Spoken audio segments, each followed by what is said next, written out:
today, from U.S. Bank Stadium in Minneapolis,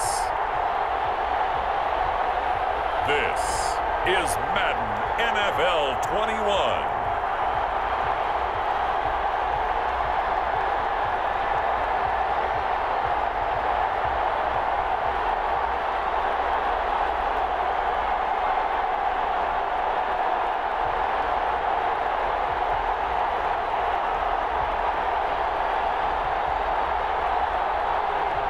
As we'll see Kirk Cousins and the Minnesota Vikings versus Chase Daniel and the Detroit Lions. Well, later tonight in November, snowfall is forecasted to hit the Twin Cities, but right now, calm outside, and of course, a calm day inside U.S. Bank Stadium in Minneapolis.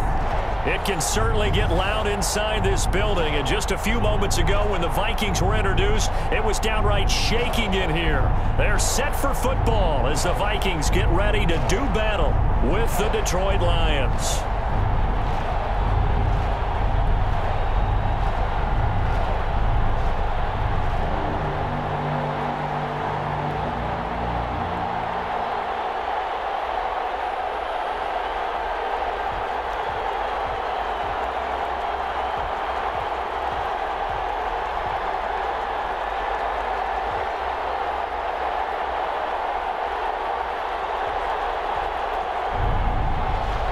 Dan Bailey now to put the ball in the air, and we are underway from downtown Minneapolis. That'll be taken about a yard deep.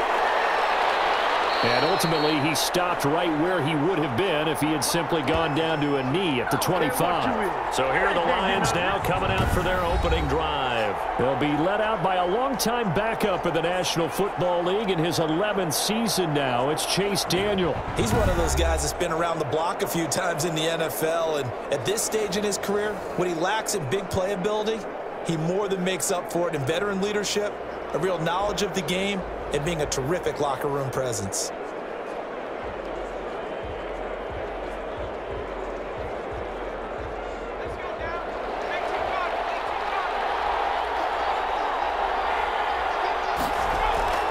On first down, Daniel. And he gets this one just shy of the 40. They'll mark him down at the 39. 14 yards there on the first play from scrimmage.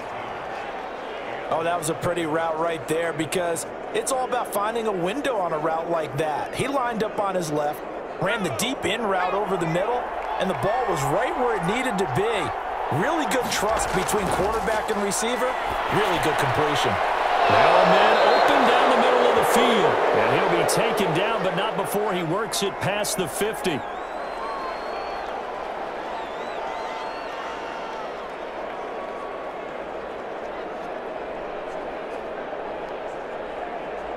Back-to-back good plays have him on the move on first down. They'll run for the first time with DeAndre Swift. Tackle made by Eric Kendricks. That's a really nice, tough run inside, and they gained 5 yards on it. And to be frank about it, most offenses don't expect to get 5 yards on a play call like that. So when they do, they go back to their huddle with a little pep in their steps. They're starting to think that they're starting to dominate the line of scrimmage. 2nd and 5 now. Daniel. Catch is made by Hockenson, the tight end.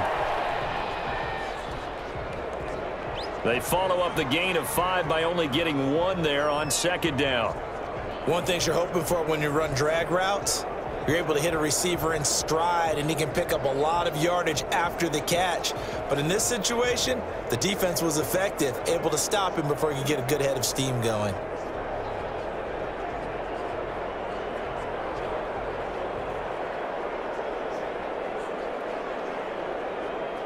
An extra defender in the secondary for the Vikings here on 3rd down. Out of the gun, Daniel. Got a man, it's Amendola. And he'll go out of bounds after taking it a little further down inside the 40. A pickup of 5 that time and a first down. How about the start throwing the football? 4 for 4 on this opening drive. Oh, he's slinging it. And oftentimes when you talk about slinging it, you're thinking about a guy throwing it all over the yard, not necessarily accurately. In this case, though, he's honing in on his targets, and he's delivering. Yeah, the opening script, however, they drew it up for this first drive, going to plan so far. On the tackle defensively, Jaleel Johnson. Certainly a nice job there by the defense, rallying to the football and getting him on the ground. But I think the play gets made by the defensive front, because if they can't get upfield, their job is to go ahead and get low, almost get into a ball sometimes, stack things up, and make it difficult for the runner to find a hole. And the defense has it covered. It's intercepted. Picked up by the linebacker, Eric Kendricks. And he's going to take this one back to the 37-yard line. The Vikings ready to go to work, led out by their quarterback in his 3rd year wearing purple, 9th year overall in the NFL, a Pro Bowler in Kirk Cousins. The debate about Kirk Cousins continues to rage both among Vikings fans and fans around the league. But when you look at his numbers, you think this is one of the better quarterbacks in the league. Last year broke a string of 4 straight 4,000-yard passing years with the emergence of Dalvin Cook in the backfield. So while those numbers dropped, he was still solid throwing the football. 26 touchdown passes, just 6 interceptions. Now he just got to develop an extra target on the perimeter in order to get his numbers back to the previous levels. The throw complete to Beebe. And this winds up a pickup of 2, maybe 2.5 to about the 39. That catch good for only a couple. Never make the mistake that the slot receivers, especially the little guys like we're watching here, are just quicker than fast. A lot of them combine quickness and speed, and they catch a lot of footballs, as we just saw there. Off the play fake, Cousins. He will find the rookie from LSU. That's Justin Jefferson. That one a gain of 20 and a first down. Well, that certainly has to feel good. And it's not all the time that the play caller should get all the credit. Sometimes I think in the huddle, the quarterback just says, hey, who's going to make a play for me? I just need something right here. And the end result there, nice first down. Drive keeps moving.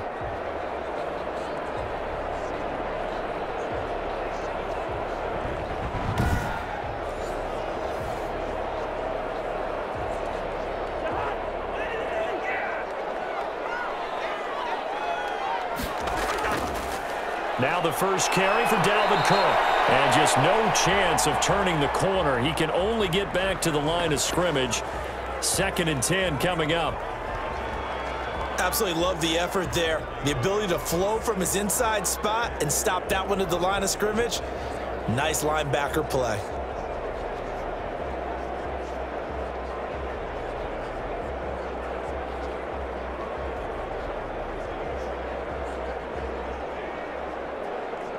Officially nothing on that last run. They'll try again, 2nd and 10. Throwing, Cousins. Now the hit comes, and Cousins lost the football. And this is scooped up by the Lions. Past the 20. And into the end zone. A scoop and score on the fumble return for the Detroit touchdown. And Charles, look at the big fella. What a rumble that was. Not only to scoop it, but then take it the rest of the way for the touchdown. And now you know they're going to have to hear about it from now on. The defensive backs, he's going to want to run with them, do their drills, the whole deal. He thinks he's the pace setter now. It doesn't matter what happens in practice this week. He's smiling.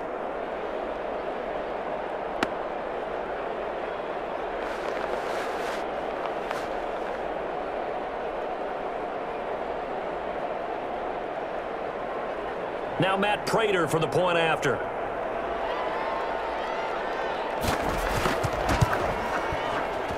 It's up, it's good, and the Lions lead 7-0. The scoop and score, always an exciting play in football, and we witnessed it there, grabbing it off the ground and then rumbling it into the end zone for 6.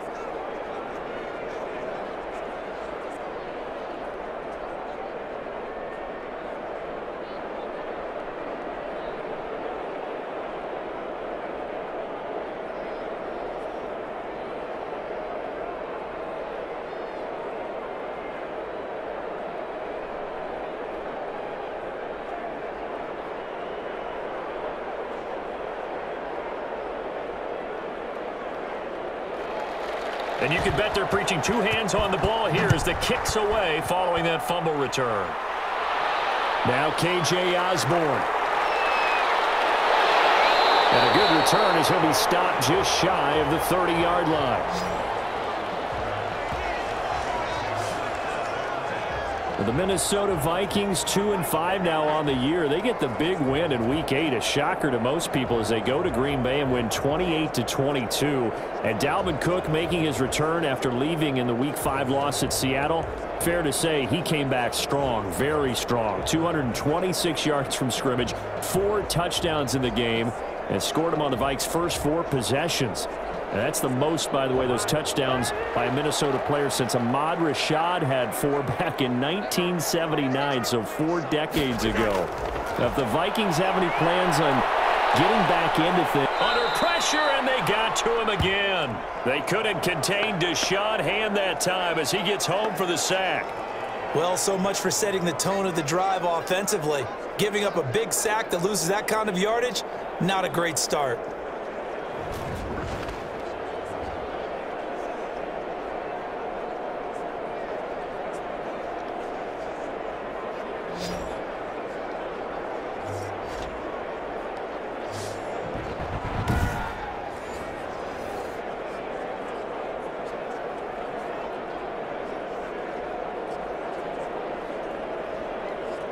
The job becomes twice as difficult now. After the sack, it's 2nd and 20.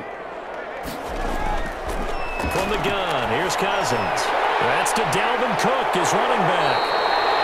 And he'll get it up near the 35, right at the 34 here. It'll be a pickup of 15 as that'll lead to 3rd down.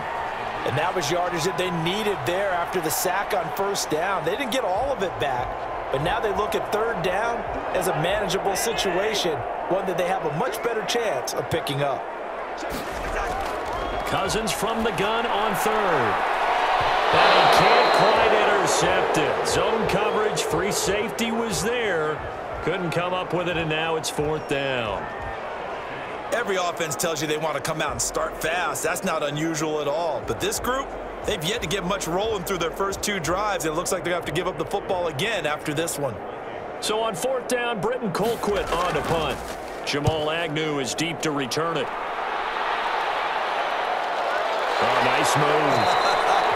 39 yards on the punt, just 2 on the return, and the Lions will take over. The Detroit Lions falling below 500 in Week 8. They lose to Indianapolis now 3-4 through 7 games. And the final against Indy in Week 8, 41-21. And the Lions had won 3 of 4 coming in, but could not slow down Phillip Rivers and the rest of the Colts. Now next up, they'll try to get back on the balance beam at Minnesota Week 9. But remember, Minnesota coming in hot off the win against Green Bay. After that game, they'll be home for Washington before they go back on the road Week 11 at Carolina. Daniel going to throw. Escape, and he can't get rid of it. He's taken down. Well, they go play fake. The problem is nobody was faked out. And when no one's faked out, what's the end result? Quarterback gets hit.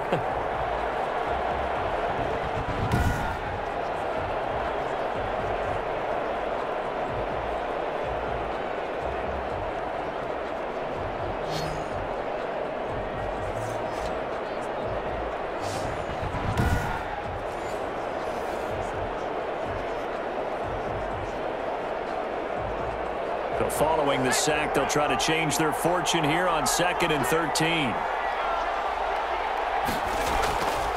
From the gun, here's Daniel. That's complete to Swift out of the backfield. And he'll get into the end zone. Touchdown, Detroit. DeAndre Swift. 77 yards. And the Lions strike quickly here for 6 points. Well, early on, they have all facets of the game working in tandem. Yeah, you get the defensive touchdown early to give you the first score, and then your offense piggybacks on top of that and gets their own. And any coach we've ever talked to, we've had that conversation with them prior to the game, they always say, you know, if we can score on defense or special teams, that gives us like a 95% chance of winning the game. I don't know if that number's correct, but it certainly does tend to play out that way, doesn't it? It does. And it's good, and they have jumped out here to a quick 14-0 first quarter lead. Pretty clean and simple there. Just 2 plays, the long pass resulting in the touchdown on play number 2.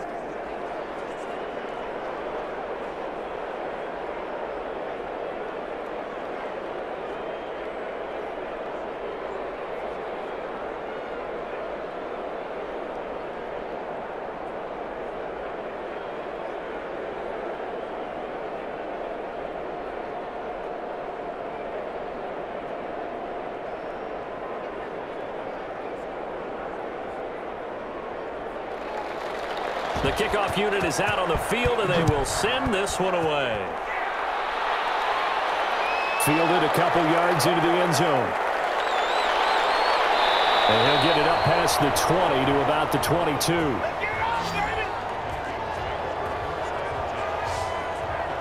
And now out comes Minnesota. And the results for them have not been strong to this point. 2 drives have ended in a turnover and then a punt. So would it be too snarky for me to say that they've shown improvement? Because you had two drives with turnovers.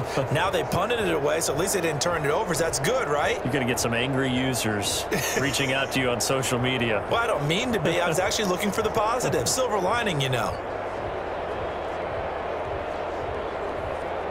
Cousins and the Vikings with a 1st and 10 at their own 22. He'll start by handing it off to Dalvin Cook. And he's taken down, but able to slip across the 35. First down yardage on the first play of the drive, 14 yards. I have to admit, I'm excited by that play call and the end result, because this is a team that's down big early in the first quarter, and a lot of teams will just panic, abandon the playbook, and just start firing the ball all over the place. It's way too early for that. Stick to what works for you. Down double digits, and we talked about their game plan being both running and passing there. You're right. They're sticking to the game plan, getting the ground game going. A lot of football left to be played. So from the 36 now, 1st and 10. Play action now, Cousins. He's got his man in the crossing route. And he'll have it past midfield almost to the 40 before being taken down. A well-executed 22-yard gain. The goal for any offense versus a zone defense, find the holes where guys are available and put the ball on the receiver before any defender can step up and fill it. They did it well there. Perfectly executed crossing route.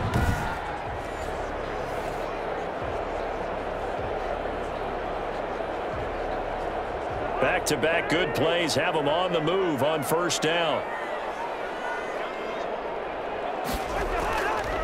Working out of the gun, Cousins. He's going to get this one down to Cook. And he's going to get this one down to the edge of the red zone.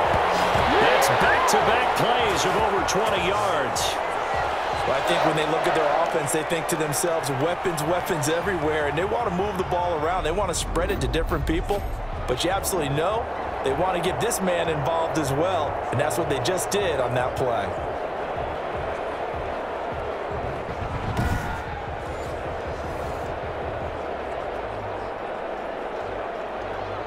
First red zone chance now for the Vikings. 1st and 10 right at the 20.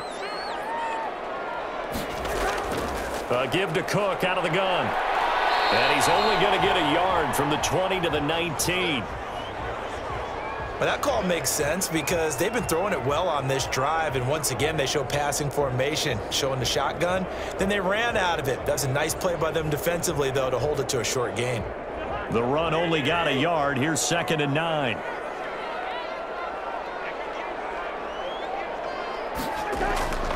From the shotgun, it's Cousins. That one into the hands of Thielen, complete. And he'll get it here to the 10-yard line. 9 yards to pick up there, and it's a 1st down. Now that was pretty. They executed that curl route versus zone coverage, and that changes things a little bit because against man, it's often a tight curl, tight, sharply run route. Against zone, you're just looking for that open spot, that dead area, so you may curl it a little bit wider just to get to that place. And usually a tight window. He fired a bullet in there for the completion. And the stop will come inside the 5 at the 4. He'll get a nice chunk there on the first down run, and it's 2nd and 4. Well, you're down early. How do you get back in the game, maybe establish the run? I think they're trying to do that. Now, I'm with you on that one, and what I like about the message is that there's no panic from the head coach. He's already told his offensive coordinator, let's run the football, let's get things settled down a little bit and find our way back into this game. And he'll be stopped about a yard shy of the goal line after a pickup of about 3. That's some good tackling there to keep him short of that yellow line. Yeah, defensively, all I'm thinking is that on that play, get me to 3rd down. Get me into a position where I can make one more play and get my defense off the field. This will be play number 7 on the drive. 3rd and a yard. They'll run it. Here's Cook. And he will take this one into the end zone for a Viking touchdown. Punching it in from a yard away. And the Vikings have made this now a 1-score game. Able to punch it in on 3rd down makes it easier for those guys on the sideline. They didn't have a 4th down decision to make. Yeah, could you feel the exhale? Because they were already thinking ahead, as all the good coaching staffs do. Anticipating, will we have to make the call? They already had it lined up, never even got to it.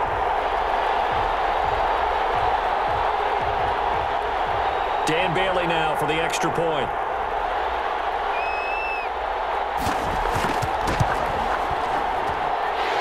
Makes it 14-7. So that drive takes him down the field in 8 plays. And it's capped off by the touchdown run coming from Dalvin Cook.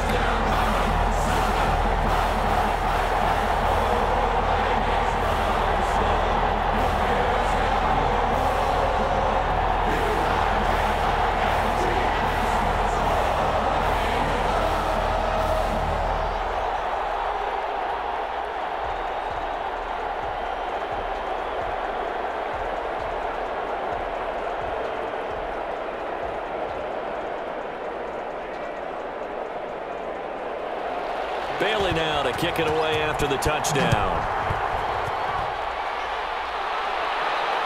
This will make it into the end zone. And they'll bring it out to the 25 as Agnew elects for the touchback. Here's the Detroit offense now as they head back out onto the field. And for them, a touchdown their last go-around. Obviously, they'll be hoping to do that again. And when you start plotting for this drive, when you start thinking to yourself, okay, what are we going to do? You don't go away from what you did before because that worked, but you have to be prepared for wrinkles and counters because you know they'll make some adjustments.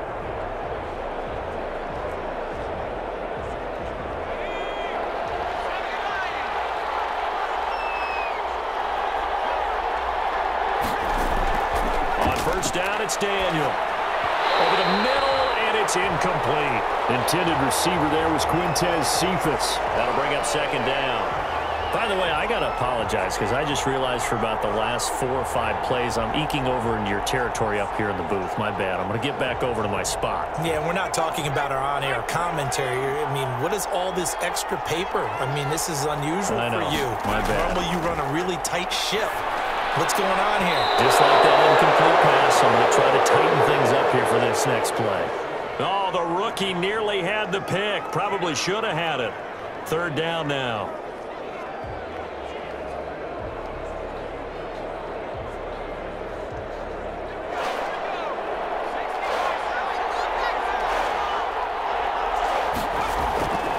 Shotgun snap for Daniel.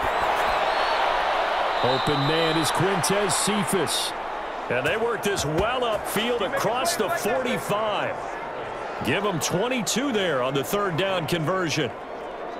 Well, that was a fun one to watch right there. A nice in-breaking route and plenty of room in the middle of the field. And he was able to get behind the linebackers and grab the completion for a really good pickup.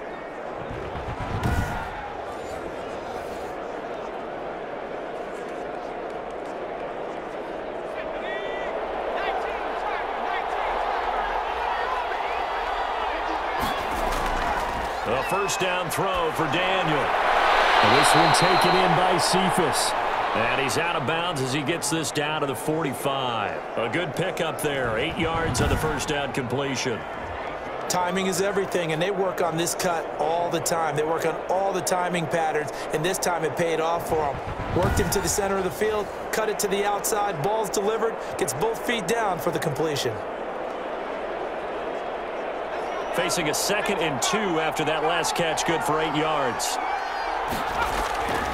They run with Adrian Peterson, the second active leading rusher in the NFL. And he'll be brought down, it looks like right at the 40.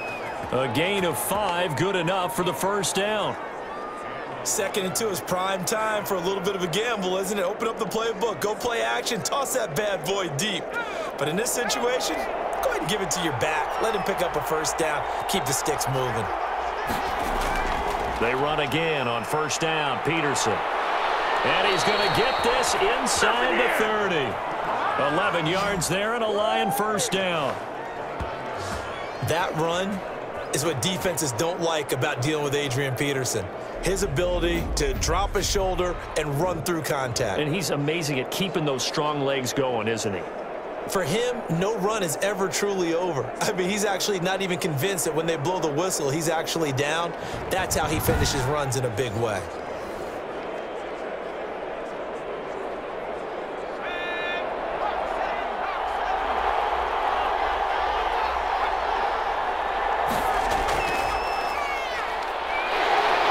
And he went backwards. He'll be down at the 30. He was unable to shake free there, and they'll cover him for a loss of a yard. Well, I know it goes against the instincts of the person catching the ball because all you're ever taught is catch the football, don't drop it. But drop it there. Yeah, in that situation, dropping it would have been better. End up losing yardage, even though they completed the pass. As good as a sack. Yeah, how about that? Although they won't get the same credit for it, and it won't help them at contract time.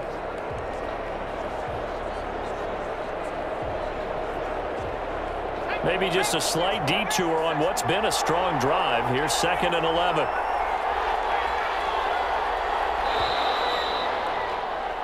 Through one quarter, 14-7 our score.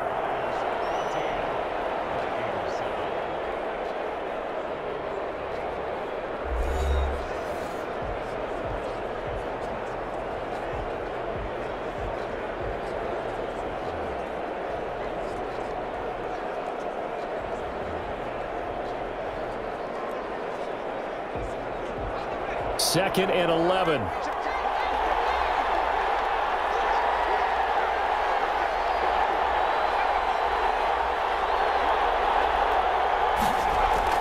They'll try the air now with Daniel. Forced out to his left. And he stopped right at the 25 after a gain of 5. They brought the blitz that time, and I thought they were going to get to him, but instead, he flipped it on its ear and ended up picking up positive yardage. I thought he was dead to rights, but you are exactly correct, sir. Able to turn that into a positive gain. So it's 3rd and 6, and this will be the 8th play of the drive. Operating from the gun, Daniel. And brought down, but not before they get it inside the 10 to the 7. They're able to convert on 3rd down, and that sets up a 1st and goal. Good strong throw and catch right there, and so far in this game, the alleys have been open for them to get completions, and they're taking advantage of it.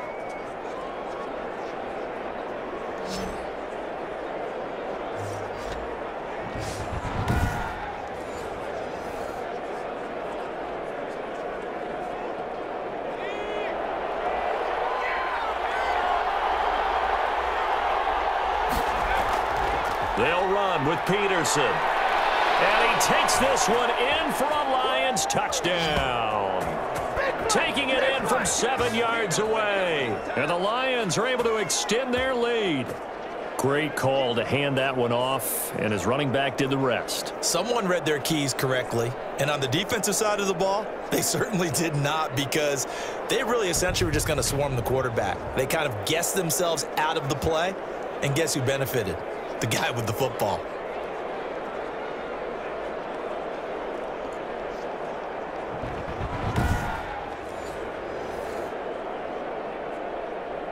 Now Prater to add the PAT.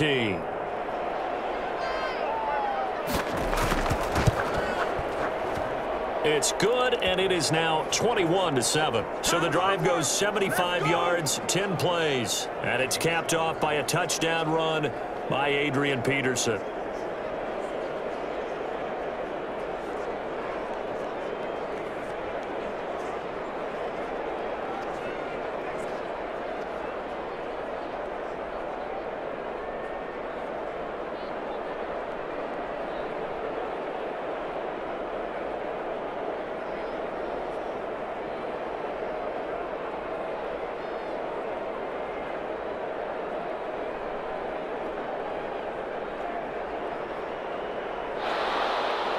Out is the kickoff unit as they run up and send this one away.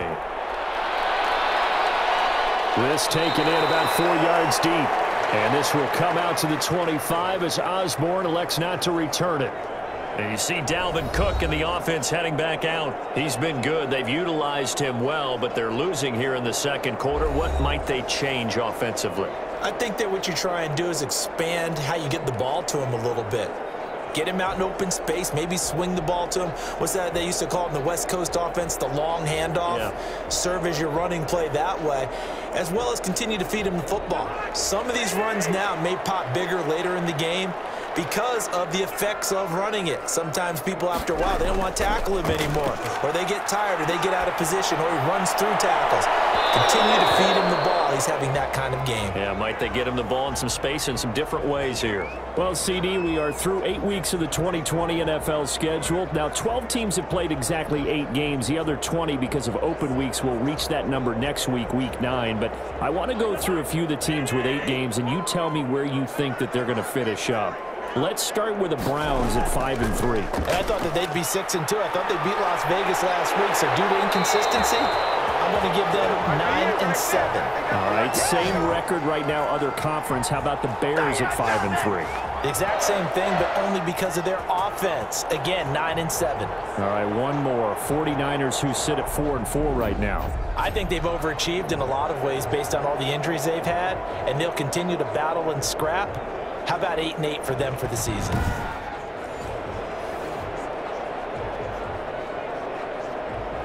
Following the good run by Cook, here's another 1st and 10. From the shotgun now, here's an inside give. And this winds up a pickup of 2, maybe 2.5 to about the 39. It's the Pro Bowler Jamie Collins that makes the stop. Oh, that's a real nice job there by the defensive front. They just engaged and held their ground. But how about the guy who made the play? We often talk about whether they take a good first step or not. Many times you just don't take any step. Just get your feet moving, get your body going, and then once he made the read, he was able to make the play. And he'll lose yardage on the play back at the 37-yard line. They give those 2 yards right back, and now they're looking at a 3rd and 10. Defensively, he has been a presence in their backfield in the first half. Had a sack earlier, and now he comes up with a big tackle for a loss.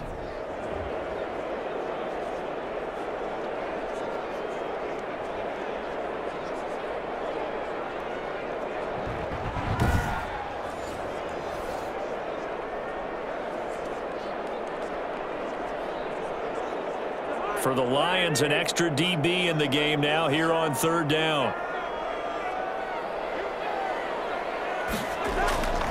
Now Cousins.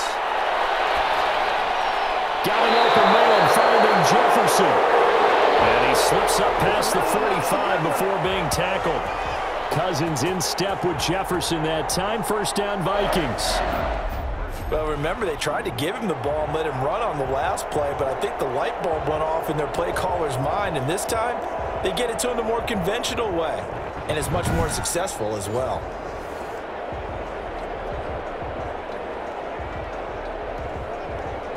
Two 1st downs have them up near midfield now on 1st and 10.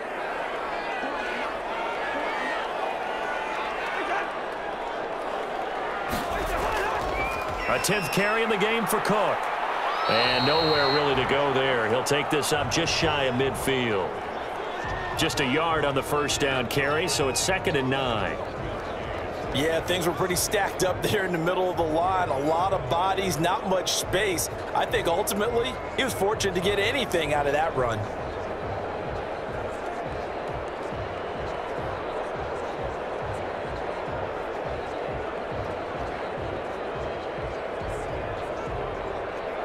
Here's 2nd and 9, just a yard on that last run.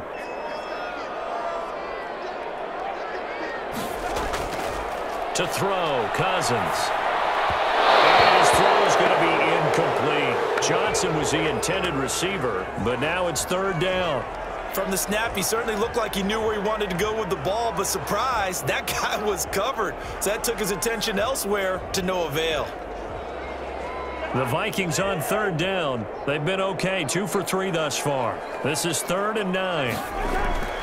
Throwing is Cousins. Open man is Thielen. It's complete. Touchdown, Vikings. Adam Thielen, 51 yards. And the Vikings are able to make this a close game again. As a former DB, you might not like to see that, but from a wide receiver's perspective, those are the plays they dream of. Correct on both counts, all right? Because once he took off, I mean, let's face it, that should have been done in Big Sky Country. Aren't any speed limits out there? And off he went. Glad I wasn't the one trying to chase him. Bailey now for the extra point.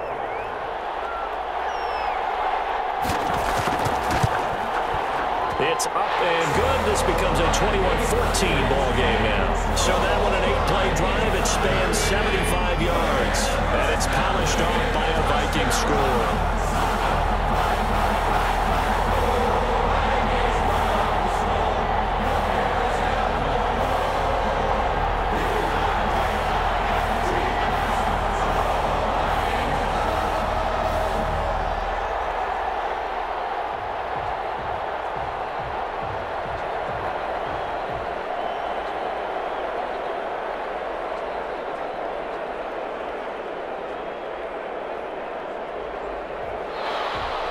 Bailey now to kick it away after the touchdown. And this will make it into the end zone. And they'll bring it out to the 25 as Agnew elects for the touchback. Now Chase Daniel and the offense heading back onto the field. He's got the lead here in the second quarter. He's thrown the touchdown, but also an interception. As a quarterback, does that interception, even though you're playing well, your team's got the lead, does that always stick in the back of your mind? They think that they're way better than that. So your confidence gets tested a little bit. Being able to go back out there, maybe throw another touchdown, that'll tamp that down in a big way. Yeah, like I said, he's looked pretty good to this point. Looking for Amendola, and it's intercepted. The rookie Jeff Gladney picks it. And he's able to get it back to right around the 27.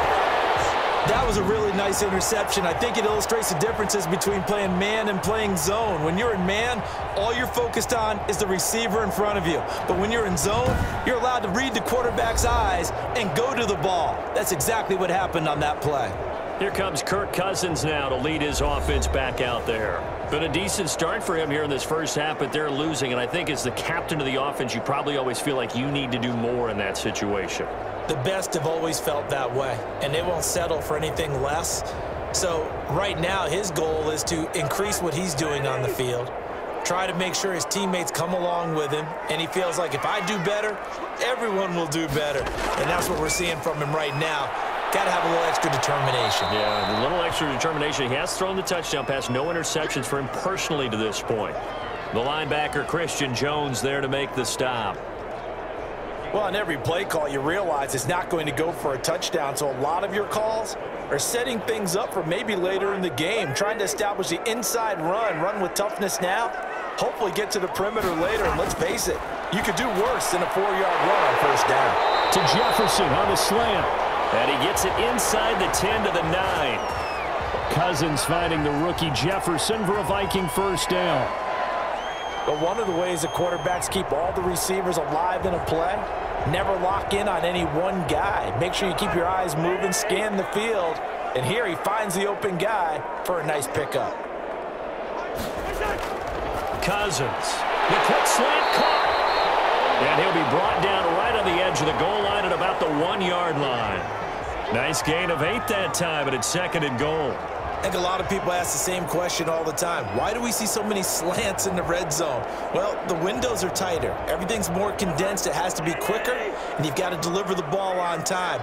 Your biggest worry, ball gets tipped in the air, because if that happens... And he'll get in. Touchdown, Minnesota.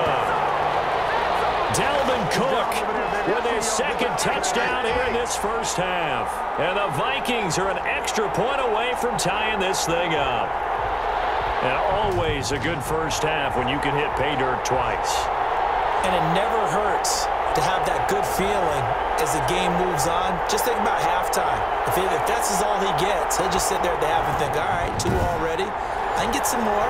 I can get some more. And he'll be encouraging his offensive line to create some space. Now Bailey to tack on the extra point. He's got it, and we're all tied at 21. A drive there of just 4 plays. And it's capped off by the touchdown run coming from Dalvin Cook.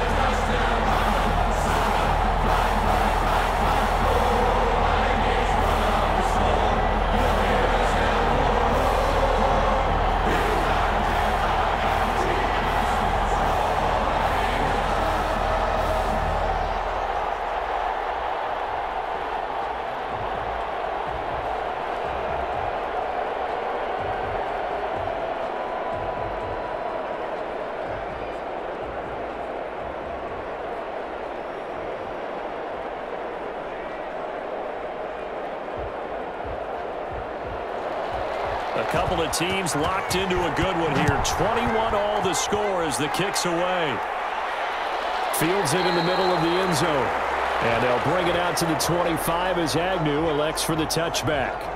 Now Chase Daniel and the offense heading back onto the field. And it was his interception on the last drive that wound up leading to a game-tying touchdown. And somehow you can make this a positive, though. You know why? Game tied now. So you're not protecting a lead. So you're not playing that way. You've got to go get the lead again. So maybe it loosens him up a little bit and allows him to go ahead and be a little more free in his play.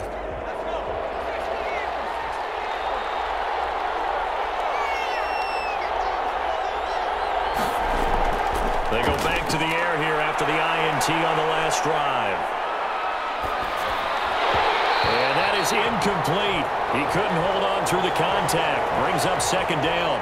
Well, as mentioned earlier, we're at or around the midway point of the season right now, and I want to go through a few AFC races and hear your thoughts on who's going to win. Let's start in the South. The Titans and the Colts 5-2, and the other team's only 1 victory. Who do you think wins this? Boy, that's going to be a really tough one because of their style of play, but I will lean towards the Colts for 2 reasons. Defense and a reliable kicker. Well, let's go to the north then. Steelers 7-0, Ravens 5-2, Browns 5-3. Is this the Steelers division? I think it is with the way that they've started. Remember, they beat the Ravens on the road in their first matchup, and they beat the Browns at home. Got to like how the Steelers are playing so far. And then the changing guard in the East, Buffalo on top at 6-2. Is this all about the Bills, CD? It should be all about the Bills, but how about those Dolphins? Now 4-3, Tua in charge at quarterback. They meet in last regular season game of the year. I do think the Bills win the division now.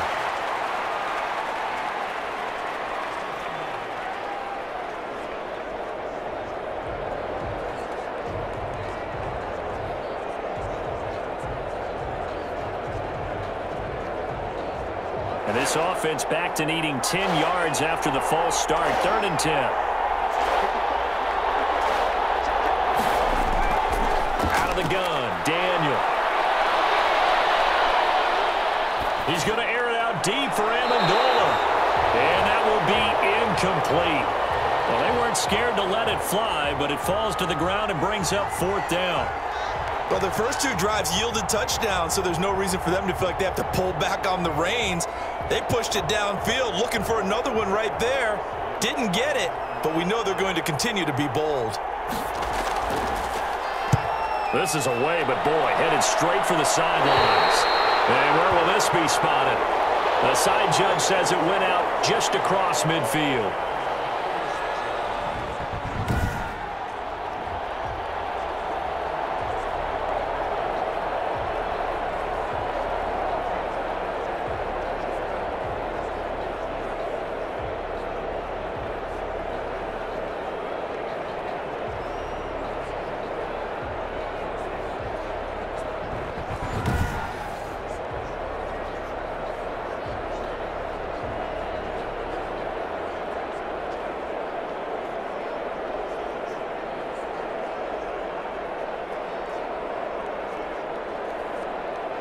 Here are the Vikings now to start their next drive. The last possession, these guys were able to tie the game with a touchdown. Now they'll have a chance to move out in front. Yeah, let's give a big assist to the defense who got the ball back. The special teams went out there, handled things.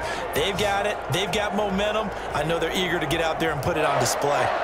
And it's pretty evident when you watch how Minnesota plays, just how important Dalvin Cook is to their offense. 1,000-yard rusher a year before, the first one the Vikings had since Adrian Peterson was dominating their carries. And having Cook in the lineup for the bulk of the season, that made Minnesota exactly what their head coach Mike Zimmer wanted them to be, a much more physical team that complemented their defense. They run again on first down. Cook. And this will leave him a yard short. Nice pickup of 9 yards on first down.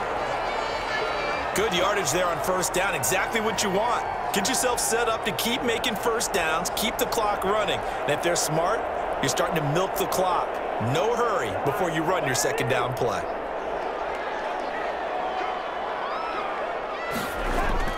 From the 35 on second down, Cousins. And he'll be a little shy of the 25 here at the 26-yard line. That one, a first down pickup of 8. When an offense reads blitz, doesn't matter where it's coming from, tight ends know that they become a big part of the passing game because they should be an easy outlet when all those extra bodies are trying to get to the quarterback. A hot route, so to speak. A first down throw for Cousins. And Rudolph has it, the tight end. 5 yards on the catch there, brings up second down. Not a big window to throw. Coverage wasn't too bad there. Yeah, they had him under wraps pretty well, but somehow able to muscle his way open and catch the ball. Here's 2nd and 5 now from the 22. Cousins gives way to Cook.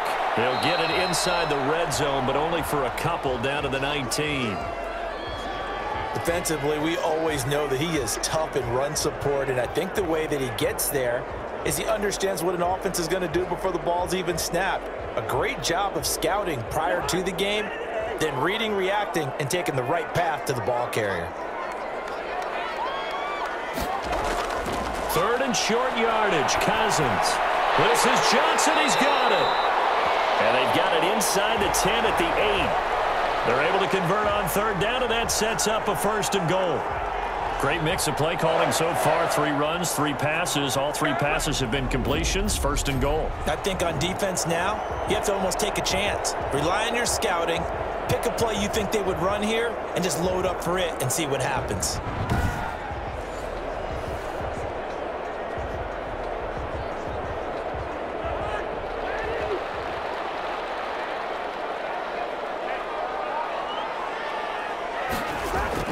They'll run with Cook. And he'll work his way closer to the goal line as he's got 5 down to the 3. That didn't just feel like good defense there. That felt like pride, didn't it? He's already gotten into the end zone twice, trying to get there for a 3rd time. No one likes to have the hat trick against them. 3 yards to go on 2nd down, and they've got 3 tight ends out there. Jumbo set. Trying the power game with Hale. And he will take this one into the end zone for a Viking touchdown. A 3-yard touchdown run. And the Vikings have taken the lead. And they just powered it in right there, Charles. 3 tight ends out on the field. The fullbacks for the defense, they knew what was coming. They knew, but they weren't able to stop them. They knew they had to meet them with a little bit of force. But on that play, the big guys up front won the day.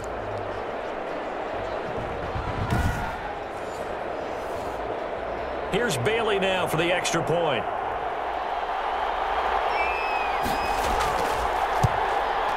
And it's good. That makes it a 28-21 game. So that drive goes 8 plays. And it ends with a 3-yard scoring run.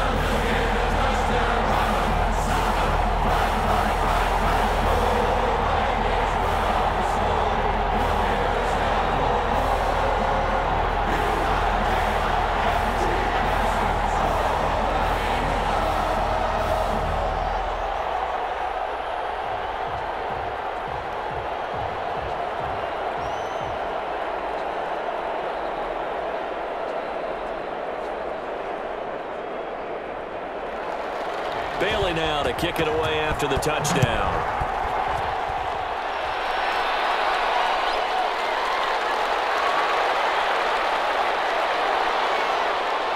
And a nice return sets him up pretty good here right at the 30-yard line. Detroit's offense ready to take over. And on the last go-around, they really couldn't get anything going. They had to punt from deep inside their own territory, which means you're going to lose the field position battle as a general rule. What they're looking for now is a little more consistency, move the ball at least a few times on offense, get a couple of first downs, and hopefully flip the field. Yeah, just something to build off of. That's what they're looking for here. So 1st and 10 now from the 30. To throw is Daniel. Open man, he's got him, the tight end Hockenson. This will be stopped about 2 yards shy of the marker. 8-yard gain, 2nd and 2. Well, it's time for them to be good teammates right here, and what I mean by that is possess the ball for a little while, get at least 2 first downs, give their defense a chance to settle down a little bit after they give up a touchdown. Facing a 2nd and 2 after that last catch, good for 8 yards. 2 minutes remaining in this first half of football.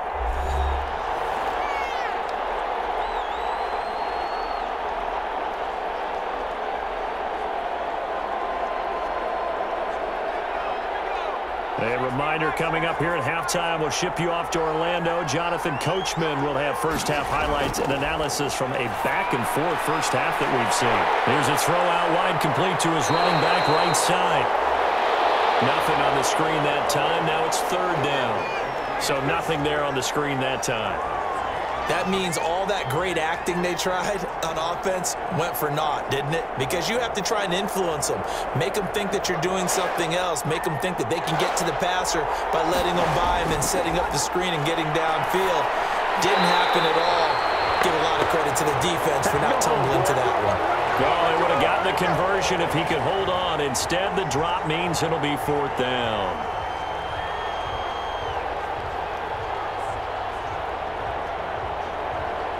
Here's Jack Fox now as he'll punt it away for the 2nd time. Oh, it's a wobbler here. And this one will wind up being down just outside of that 20-yard line.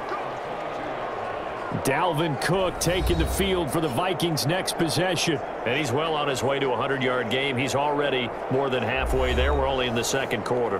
And what I've always loved about running backs is they'll tell you, I had no idea how many yards I had. Right. Those guys have an innate sense of where they are in a ball game and how many yards they've accumulated, because you know they're always working towards 100. He's been working well towards 100 here.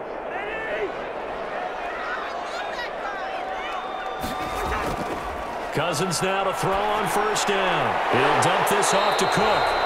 And the result here, a pickup of 8. Leaves him with 2 to go on 2nd down. Just about every quarterback is trained to really look downfield first before you come back and make a nice, safe throw. And in this case, that's exactly what he did. Found his running back, let him create some space, and it turned out to be a nice play for the offense. Facing a 2nd and 2 after that last catch, good for 8 yards. From the gun, here's Cousins. He gets it left side to Johnson. The Vikings going to signal for the first of their timeouts as the clock will stop with 55 seconds to go until halftime.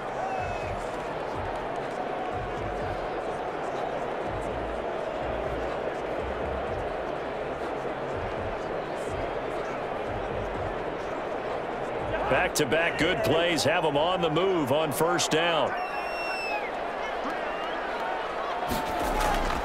Cousins now.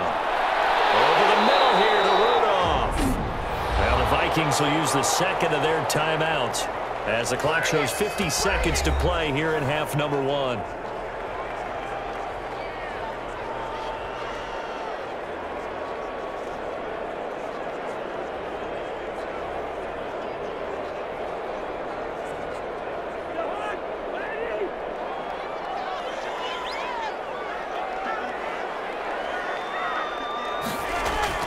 First down, here's Cousins.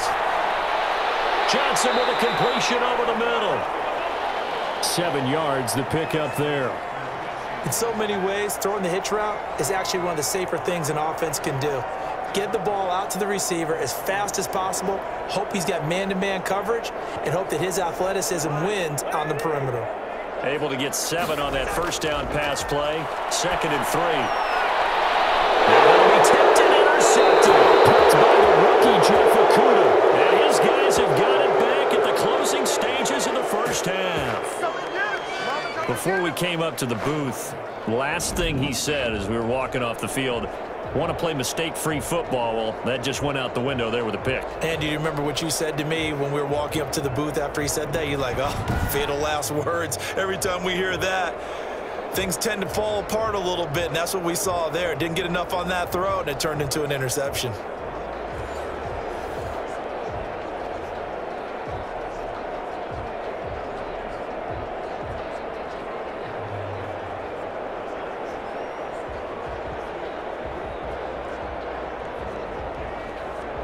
They're coming out with a jumbo package to start the drive. They'll indeed start on the ground to run that clock. And defensively, they're just looking to keep him contained as they're able to get him down. 5 yards is the tally on first down. That brings up 2nd and 5.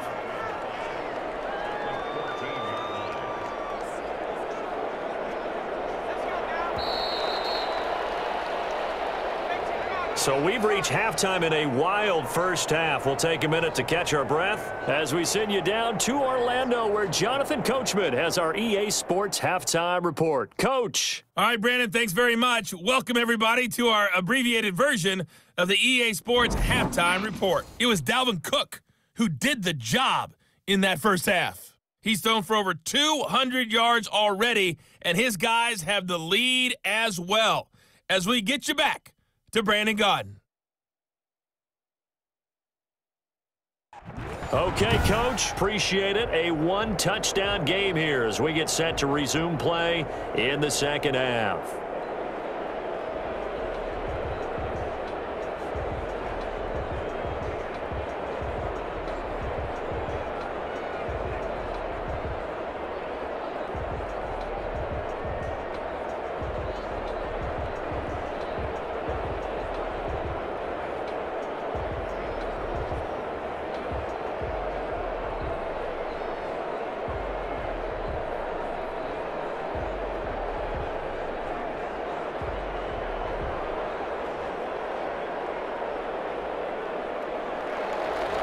Both these offenses have been in fine form. What will the second half bring us as we are underway in quarter 3?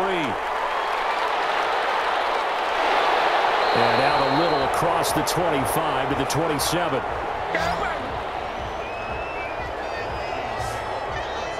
Kirk Cousins now gearing up to lead this offense back out there. And he's had some time to chew on that interception he threw on his last drive back in the first half. Well, normally we say, well, get him right back out on the field and play again, right? But as you mentioned, had the halftime, had to stew about it a little bit. Maybe he'll have a chance to relax a little and kind of laugh and chuckle and let it go. He'll hope to respond positively here to start the third quarter. Cousins and the Vikings with a 1st and 10 at their own 27. Starting the third quarter with Cook. And he was able to shed one tackle but could not get away from there. The tackle made there by Jared Davis. That's a really nice job by them picking up the run blitz and detecting it and blocking it and turning it into a nice run. And a lot of times you think if you blitz a running play, you're going to smother it. But a lot of the blitzers, they come in a little bit high. They don't have great leverage, and they're easily blocked and turned to the side. Now this one complete on the slant route. And he'll be taken down, but not before he works it past the 50. It's a first down, his 4th catch of the game after having 3 in the first half. Oh, that was a nice job there. Quarterback and receiver reading the pressure that was brought. They both knew it was going to open up the middle of the field. Nice little shake and bake at the line of scrimmage, got right into his route. And the quarterback hit him in stride, and he was able to run free after the catch.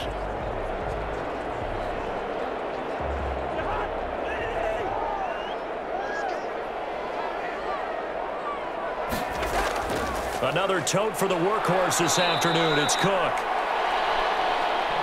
It's a pickup of 4, and it'll bring up second down. Well, at the end of all that hitting and hollering, it was a 4-yard run, so the offense is going to go back to huddle and feel pretty good about themselves.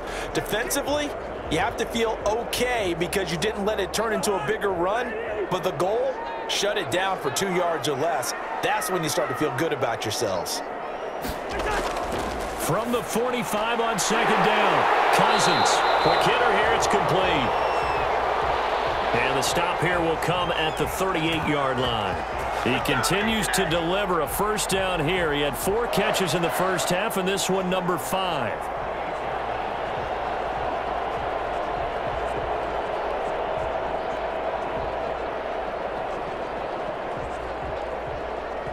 So here's a 1st and 10 at the 38.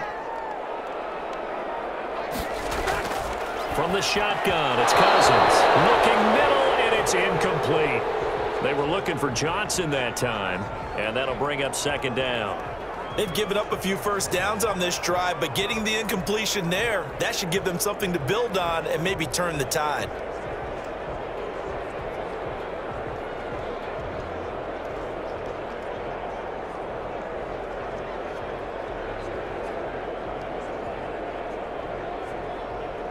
They work again from the 38 on 2nd and 10. Working out of the gun, Cousins. Complete, Jefferson the target. And it's going to be another first down as they'll get him to the ground at the Lions' 21. It's a pickup of 17 and a first down. Whatever the discussions were at halftime to try to slow down this offense, it has not worked to this point. Yeah, I have a vision right now of everything that was discussed at the half just being torn in shreds or being erased off of the Microsoft Surface tablets because none of it is working. They are really locked in on offense.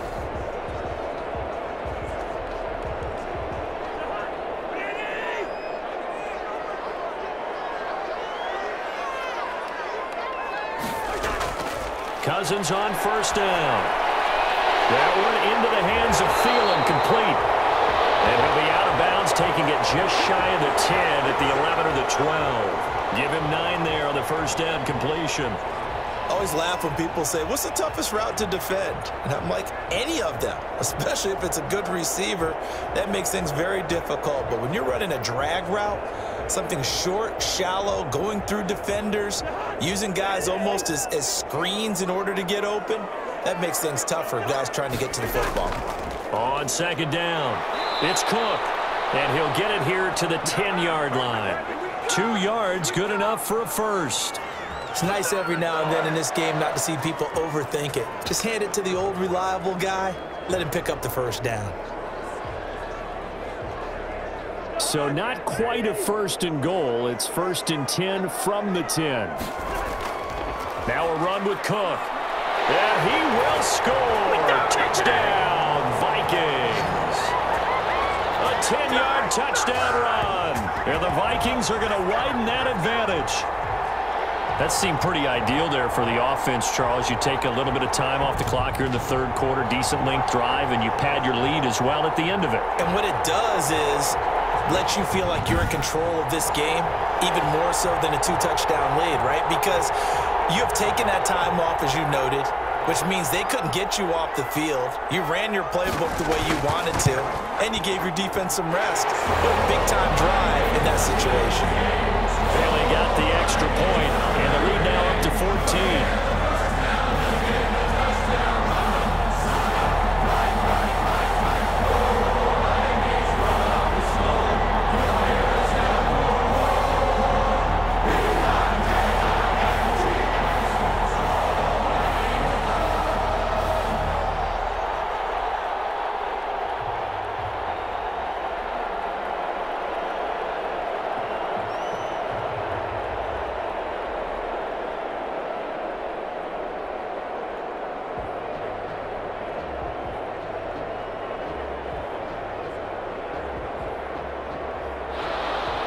Bailey now to kick it away after the touchdown.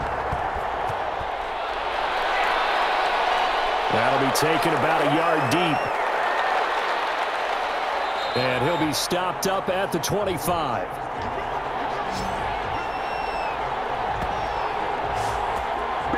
So we get a look at the Lions offense as they get ready for their first possession of the second half. And their halftime hole now even deeper, and they need a big drive here just to answer the first touchdown of the second half scored against them. They were down at the half. Now, as you mentioned, they're down a little bit bigger, but no time for discouragement. Just got to get back to it, right? Put your shoulder against the boulder and start pushing and try and get back to where you were to start the half.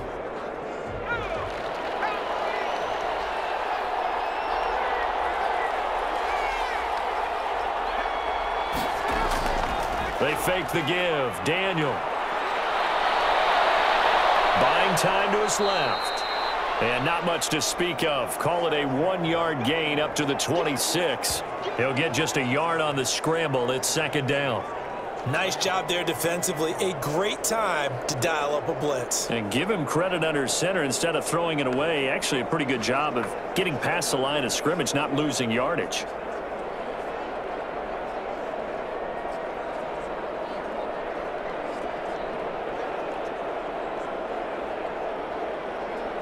The last play got just a yard. Here's 2nd and 9 from the 26.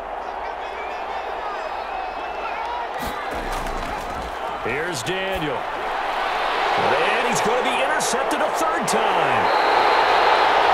Picked off by Todd Davis. And he'll bring this one back to the 29. Brandon, this is a veteran quarterback back there. He should know better than to make a throw like this. This is definitely not his best ball, and I think he knew this was trouble the second it was leaving his hand. The Vikings offense now heading out to take over. It's a quick turnaround for them after the turnover, but the way they moved it on their last drive, they're probably eager to get right back at it. And you know me and you know my tendencies in this situation. What do I want right now? Be aggressive. Be aggressive. Take your shot right here.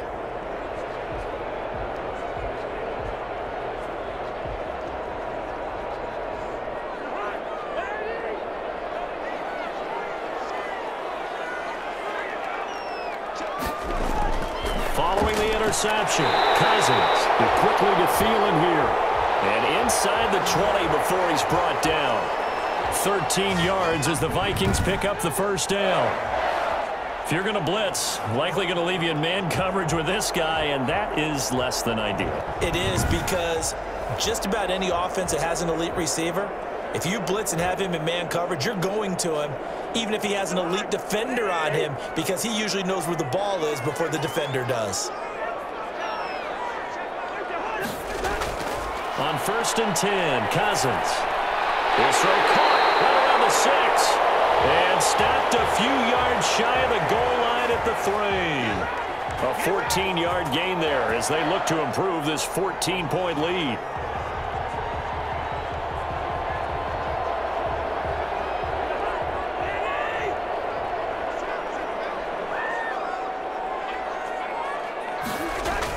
They'll run for it with Cook. And he'll get in. Touchdown, Minnesota. A 3-yard touchdown run. And the Vikings capitalize on the short field as they take it in for 6. And that rushing touchdown, his 4th, puts him just one shy of the NFL record in a single game. And we all know he would love to get to that record and even beyond it. But he doesn't need to in order to impress in this one, does he? What a performance. What an absolute great game that he's had here in this one. Extra point try by Bailey.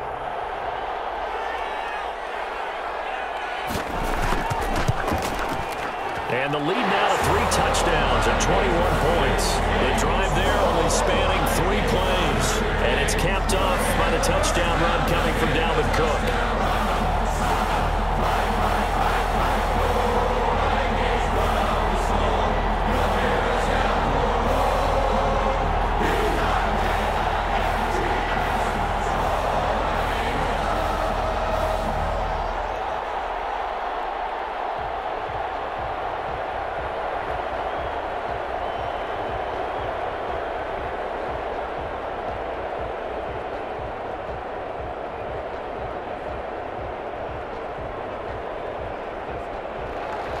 Bailey now to kick it away after the touchdown. Fielded a couple yards into the end zone. And they'll get him down right at the 25-yard line, so the same result, and he opted for the touchback.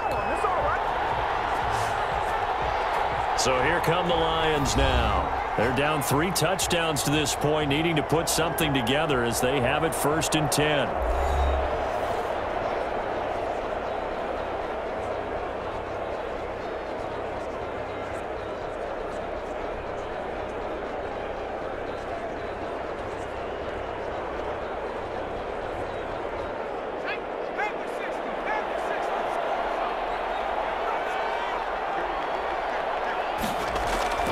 On the ground, it's Swift to start the drive. And not much to speak of. Call it a 1-yard gain up to the 26. Defenses always talk about earning the right to rush the passer on 3rd down. And you know what offenses want? Win 1st down so they can set things up for themselves better. And that wasn't helpful there. Not a big impact on 1st down. The last play got just a yard. Here's 2nd and 9 from the 26. Off play action. Daniel. Got his man complete over the middle. That's Peterson. And they're able to get this one across the 35. 11 yards there, 1st down. We always talk about having to read defenses and how complicated that is. Well, this was an excellent read. Read the pressure and got rid of the football before it even got to him for a nice game. And when they're blitzing like that, running back usually a good spot to go with the football? Without a doubt, because he's right in your sight line or he's near you. Rush coming, and he's taken down. I think we've seen this before. Someone's down 3 scores. That situation there, it's just going to add to their growing frustrations, don't you think? Yeah, a bad number 3 right now. 3-score game, 3rd quarter, 3 and out, not what they wanted. And you can tell on the sideline, those faces are getting a little bit longer as this one goes.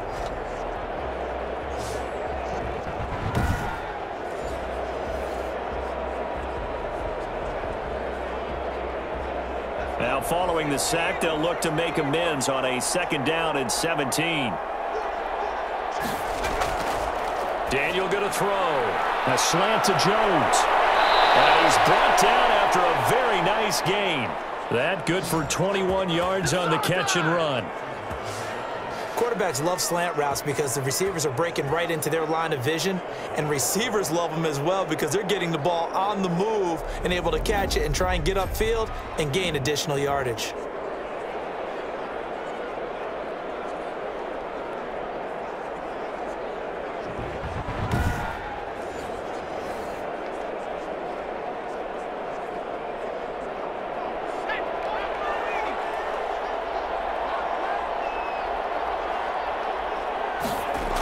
First down, here's a run with Peterson. And this time they were waiting for him as he'll be knocked down before he can get back to the line of scrimmage. He'll lose a yard there, and it's 2nd and 11. You've got to figure the further they fall behind, the more you think that they'll get away from the run. They're trying to stick with it, but the results, they just aren't there.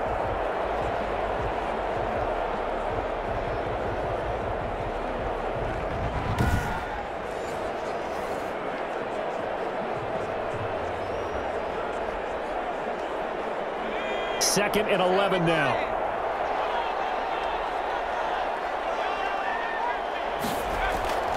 From the gun, here's Daniel. And that is incomplete. A lot of force bearing down on him there. He could not hang on. It's 3rd down. As this old brain remembers, when I see 5 wide receivers on the field as a defender, I know the ball's coming out hot. They expected it and got there and popped it free. This offense in desperate need of a conversion as they come up on 3rd down. Out of the gun, Daniel. That's complete to Swift out of the backfield. And they will advance this across midfield, but still well shy of a first as he's tackled at the 47. He did his best to just get 4 out of that, but not enough. And now 4th down. And that's a good job there by the corner. And we do talk about this a lot, that a lot of corners see their job as simply covering receivers. Tackling isn't everyone's thing. But in this case, he came up quickly and made a nice, sure tackle. Here comes the Lions punter now, as he'll come on to kick this one away. And now a low liner. I think he mishit it. And the punt over the side in the air, and the spot will be inside the 35. Now the Minnesota offense set to take over again. They are just putting things together so well here, drive after drive. They really have captured the momentum, haven't they? They've taken momentum and pretty much not just give them a jersey, but a seat on the bench as well. Whatever do you need, you've got it, because the way they're stringing things together and creating that distance between them and their opponent, it's really hard to narrow that gap. And the other part is they're taking their spirit away from them, too. Yeah, now they're just looking to add to that total. Cousins and the Vikings with a 1st and 10 at the 34. Here's Cook as they begin on the ground. He'll get about 4 as he's past the 35 to the 38-yard line. Brandon, we just saw the benefits of being able to run the ball successfully. They pick up 4 yards on that carry. So now if you're a play caller, you can do just about anything you want, but on the defensive side of the ball, you scramble a little bit. Now you're behind trying to figure out, do I need to blitz him? Do I need to pressure him? How do I gain an advantage on this snap? And he'll muscle his way up to the 43 for a pickup of right around 5. Well, you certainly have to give a little credit here because they are playing this game now at their pace. This is ball control football, sustained runs, taking their time and making it work.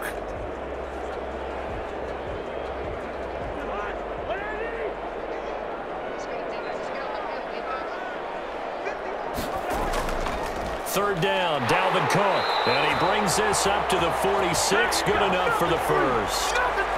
Give him 3 yards and a fresh set of downs. Someone's been having a good game so far, and you know something? A lot of it's been power running. They decided to turn him loose again on 3rd down, didn't they? They did indeed. He delivered the tough yards.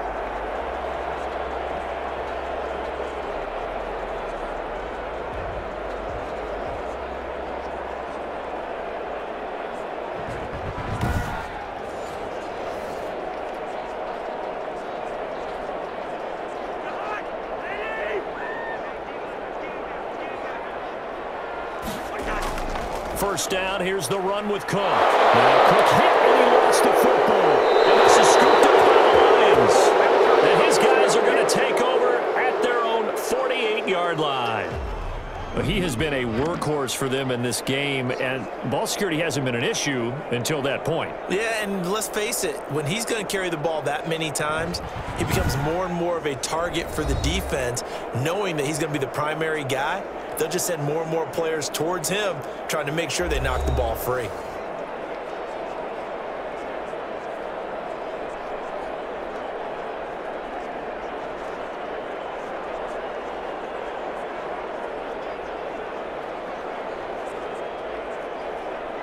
They've got good starting field position as they come up here 1st and 10, just shy of midfield at the 48. Shotgun snap for Daniel. He's going to get that to Swift underneath. It's a 9-yard pickup on the play, and that'll make it 2nd and short. And we see another pitch and catch there to the running back. This position just continues to evolve. They become just as critical to the passing attack as a lot of receivers, tight ends, because their ability to make people miss in the open field can really generate big plays for an offense. Running the jet sweep with Jones. And he'll be brought down, it looks like right at the 40. 2 yards, good enough for a first. Well, we've seen running backs in today's NFL get involved in the passing game. Maybe it's about time more receivers like that get involved in the running game. And that is something we are seeing more and more in this league, no question about it. That wasn't the biggest of gains, but it was enough to get them a first down. And it continues to test the defense. They have to think on every play about who might end up with the ball. The throw over the middle taken in. And he's going to get this one down to the edge of the red zone. A good pickup there of 20 yards. Well, we talk all the time about playing situational football, and right now I think the scoreboard is dictating what they need to do. Where they are in this game, they've got to push the ball downfield, take their shots, try and get big chunks of yardage in a short amount of time. That was a nice play there.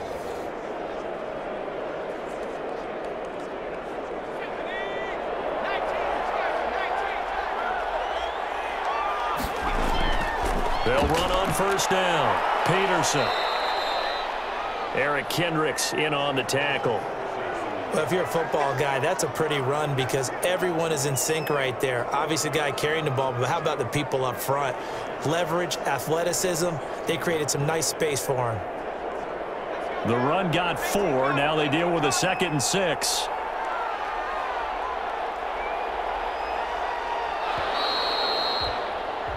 And that is going to do it for this third quarter of action. We'll return with more after this. You're watching the NFL on EA Sports.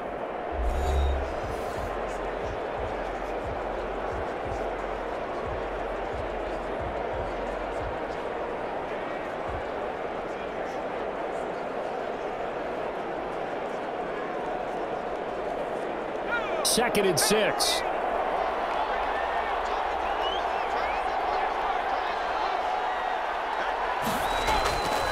From the gun, Daniel. That's complete right around the 8. And he's able to work it here to the 8-yard line. A gain of 4 last play. They double that here and get 8.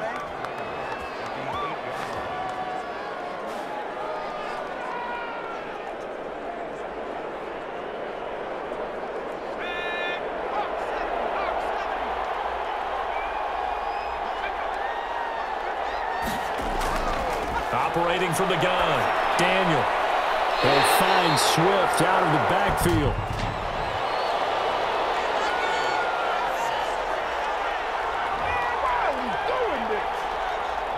So that one a hold right guard. And you understand why offensive and defensive linemen probably go to martial arts schools and work on their hands so often, because that can be the make or break difference on a play. This time he had to grab a jersey in order to make the play happen. Got caught for the penalty. A terrible spot for a holding call as he'll try again, but now from further back on 1st and goal. From the gun, Daniel.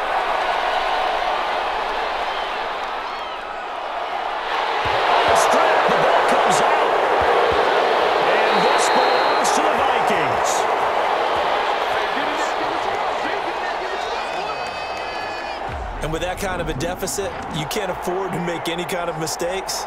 But it's been pretty symptomatic of what we've seen all game with them, isn't it? Down this big in the fourth quarter. You'd say an afternoon to forget, absolutely.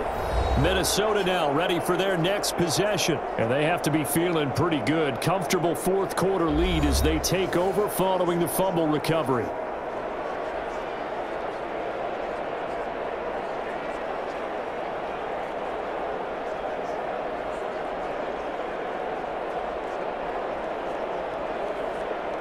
Cousins and the Vikings with a 1st and 10 at their own 26. He'll start by handing it off to Dalvin Cook. And this will be a gain of 5 as he gets it to the 30. Deron Harmon makes the tackle. Oh, that's one to warm the hearts of all those old school football players, isn't it? Tough, hard, gritty run, got behind his pads, bowled over a few people. Look at that one, right up the gut. Saw it through 3 quarters, no reason to lighten up now. Again, it's Cook. And he'll slip his way up across the 30 to the 32. It'll be a pickup of a couple, and it leaves him with a 3rd and 3. Brandon, I've got to think this offensive line has got some smiles on its faces. And I know it sounds crazy, but they practiced for this back in training camp. They knew they'd be in situations where it'd be extra defenders in the box coming after them, trying to keep them from locking down a game. Right now, they want to show the world they're up to the challenge.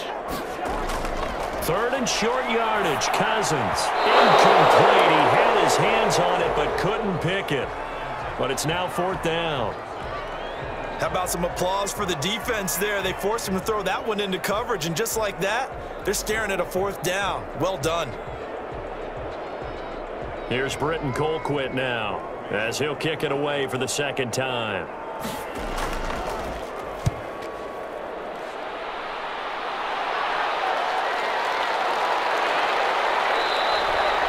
They'll net only 35 here following a 43-yard boot, 8-yard return. And possession will switch hands, 1st and 10.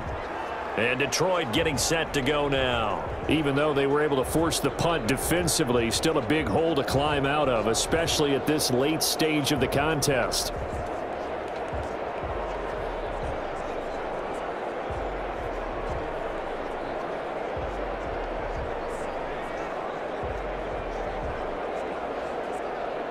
So 1st and 10 now from the 30.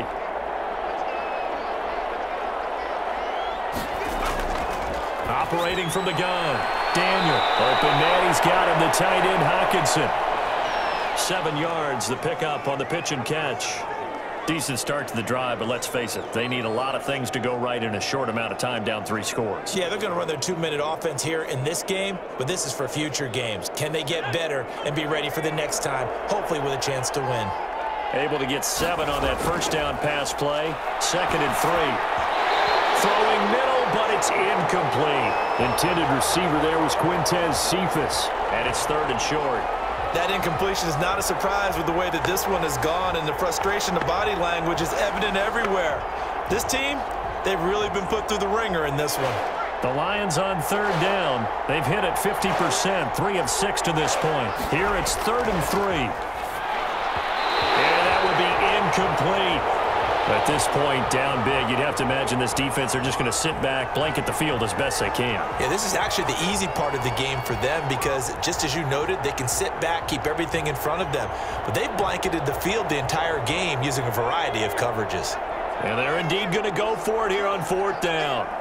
So trailing here in the last quarter, let's see how this plays out. Now they go for it on 4th, but this one is going to wind up incomplete. Boy, it looked like he had it and dropped it. And the Vikings, they have the football now in excellent field position. Well, at this stage of the game in the second half, down 3 scores, I guess they felt like they needed to push. And let's face it, with this deficit, if they give up another score here after they didn't get it, does it really matter? Right. It really doesn't. They had to go and try and make something happen if they had any chance of winning this game.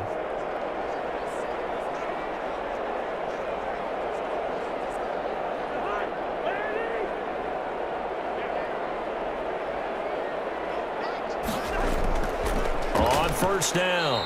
It's Cook. And for one of the few times here today, this run's not going to go anywhere. No gain on the play. It'll be 2nd down. They've called his number a lot this afternoon. You wonder how much tread is left on those tires. We certainly do, but I always think back to one of my favorite coaches in the NFL.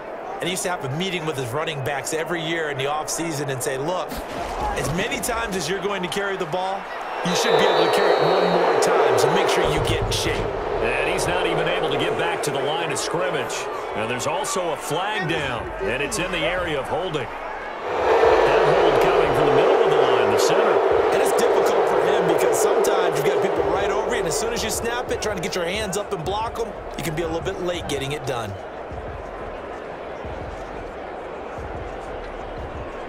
Now after the holding call, here's 2nd and 20. They run it again with Cook. They get 2 yards back, but they're going to need a lot more than that here on 3rd down. In order to play really good run defense when you're playing a 3-4, those 3 guys up front, the nose tackle and the guys they call the defensive ends, they're usually big, big people because they're going to have to eat up a lot of blockers because it's usually 5 on 3. And when they do their job well, guys who play on the inside, those inside linebackers, they're able to just roam and hit. And he'll go down shy of the 40 at the 41. Call it a gain of 4, and it'll bring up 4th down. So where'd all that running room that he had in the first half go? Because it looks like it's drying up a little bit here. Someone made some adjustments, it appears, at least on this drive.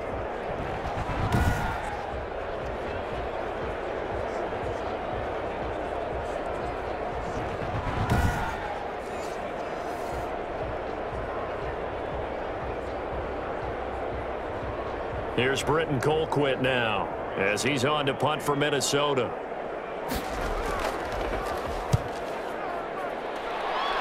And no return here. Where will they spot it? They say just outside the 20-yard line.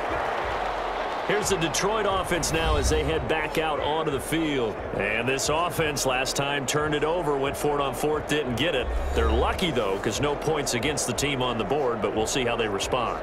Yeah, they've got to get a lot of credit to their defensive teammates, don't they?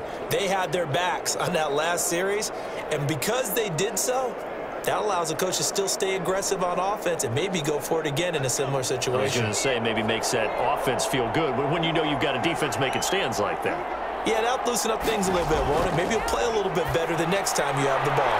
The pass complete. This one to Danny Amendola.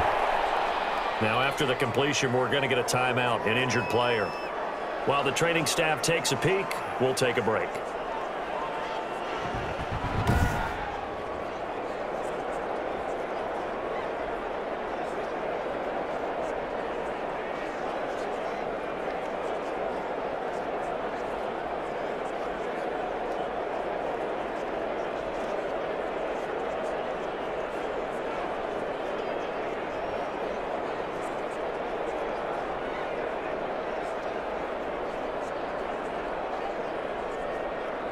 Six yards was the pickup on the last completion, so here's 2nd and 4. Now it's Daniel. They'll try and set up the screen to Swift. And this one goes nowhere. Losing yardage back at the 22. Brandon, how about that reaction there from a defensive end? Able to recognize the screen pass trying to happen, broke off his pass rush, and then get back to tackle the running back. That's a very athletic and intelligent play. Reminds me of you working out and seeing that the treadmill's open and getting there before anyone else. See, I know you're just patronizing me right now. Everybody knows at home that is nothing but a shot at me, and I'll take it, absorb it, and we'll move on. Throwing on 3rd down, Daniel. And this is going to be incomplete. Not only did he have a chance to scan the field there, it felt like he had a chance to scan it twice. The protection was that good. Unfortunately for him, the coverage downfield, equally good. All right, they're going to try and keep hope alive here on 4th down. They're going for it. Here we go on 4th. Daniel looking downfield for Jones. And they will not be able to hook up there. It's incomplete. The Lions turned away on 4th down. And the Vikings, they have the football now in excellent field position. So they've gone for it twice now on 4th down in this game, and both times unsuccessful. I wish we could hear the headsets now between the head coach and the offensive coordinator. Now that they're 0 for 2, if they get into a 3rd situation, head coach might say, hey, you got anything for this one? Might get radio silence back.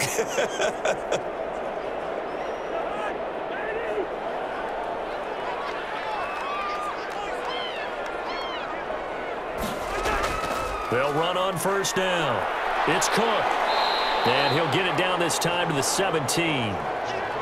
5 yards on the carry. Good pickup on 1st down. Well, that's a pretty good drive starter right there. And I don't know, partner, if you're even thinking about sitting on the ball right now. They may just want to run their regular offense. In plus territory. And as an offensive coordinator, you don't want your team to go into a shell, do you? No, you really don't, because as soon as you take your foot off the gas, it's real hard to put it back on and mash it. The ball popped in the air and intercepted. Picked off by Justin Coleman. And a big turnover there as his guys will get the football back. So they get the takeaway, but that's just step one. They still have a lot of work to do. But they don't want to focus on that now. Now it's about getting the ball in the end zone and hoping they can take it away again. Yeah, still 3-score game, though, 4th quarter.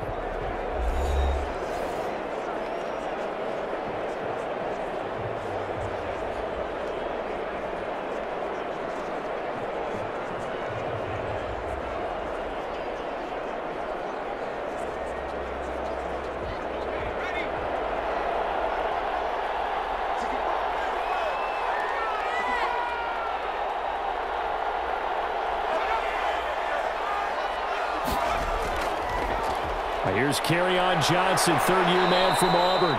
And a nice pickup as this one gets them to the 10-yard line. 8 yards on the pickup, and now they'll have some options on 2nd and short. And that run there does nothing but juice up the guys who are moving the football. I mean, if you're an offensive lineman, people running it, actually the guy calling plays, you're almost jumping up and down in jubilation, aren't you? Yeah, now you've got options on 2nd down. And big-time options. You might want to think about play action and try and get something cheap right here over the top. 7 yards there and a 1st down. That time they hit him out of the slot on the drag. And that route takes some fortitude from the guy running it, because he knows he's going through the briar patch, as I like to call it, right? He's trying to work his way through. all that traffic, and people wanting to put a little contact on it. Really well done. Here's a pass swung out left to his running back. And he's taken down. It's a gain of 3 from the 17 to the 20. You got the big lead defensively. Willing to give him that underneath stuff, right? And this is why you work on your tackling. Tackle them after the catch, inbounds, keep the clock running. Just go ahead and bleed the game out that way. 2nd and 7 from the 20.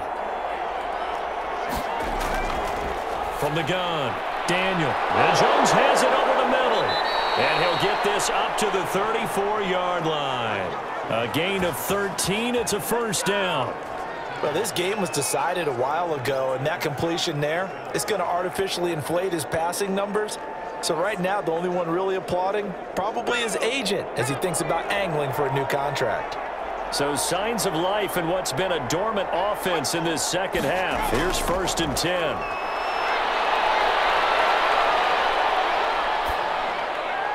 Now throwing on first down and completing it. And able to break one tackle, but then quickly brought down. But a nice little gain. Cool under pressure right there, escaping the pocket and finding what I think was not his primary target. And some of these guys are just so comfortable getting outside of the pocket that they'll do it on purpose. It doesn't even need to be a breakdown. They move, and they know it affects the defense, because a lot of times you get lost in coverage in the secondary, and I think you're exactly right. Wasn't his primary target. Found a secondary guy who sprang open, probably because of his movement out of the pocket. 7 yards there and a first down.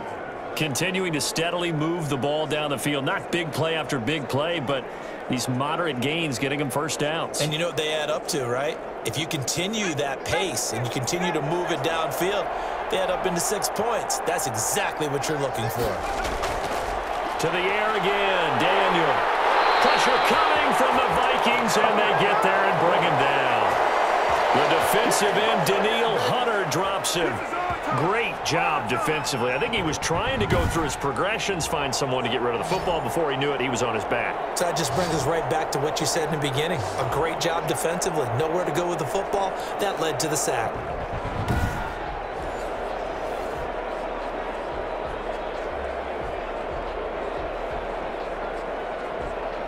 So that complicates things a bit here. 18 yards to go now on 2nd down. Here's Daniel. Oh, it's a screen pass. That's complete. Oh, an absolutely filthy juke. He's got some space now. And he's going to be out of bounds, but not before he takes it inside the 40. That one good for 26 and a first down. Clock management definitely critical here if they want to get back in this game. Absolutely agreed. They have to up the tempo in this case, down a couple of scores. Want to make sure they have a chance to win this ball game.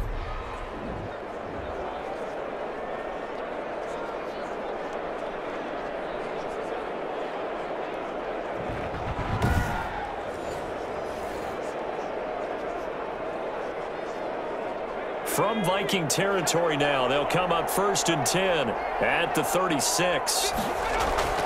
Here's Daniel. He's going to hit his man out of the backfield, complete. Give him 10 yards on the pickup, and it'll be 2nd and very short. And with that last play, he's now up over that 300-yard mark. And in today's NFL, it almost feels routine. And I hate that when you talk about a 300-yard passing game. To me, 300 yards still signifies excellence, and he's achieved that in this performance. To throw again on 2nd down, Daniel. And this one incomplete. Too much contact to hold on to that one, and it's 3rd down. And that's one of those plays where it's hard to keep 2 eyes on the football when you know the contact's coming, let alone getting 2 hands around it, hugging it to your body, and absorbing the hit. Even for those big tight ends who you would think could absorb that contact. Daniel on 3rd down. And Amendola with a catch. And this is going to turn into another first down as the tackle is made at the Vikings' 15-yard line. It's an 11-yard pickup. Thought they'd run it on 3rd and 1. Not the case. This has to go down as one of the simpler routes in the playbook, but oh so effective. Nice completion there. Keeps the sticks moving.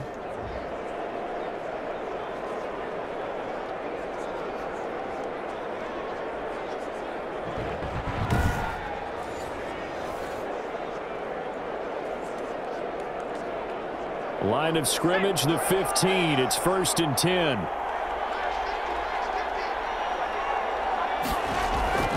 From the red zone now, Daniel. That's complete right around the 8. And able to get him down, but he does reach the 5. Same exact result as last play, a pickup of 11. And what a nice example there of a tight end doing exactly what he needs to do. How about how he worked his way to the outside, made sure he secured the catch, and then anything after that, we count that as a bonus. And indeed, he gets enough for the first down. Just 2 minutes remaining here in the 4th quarter of what has been a one-sided affair.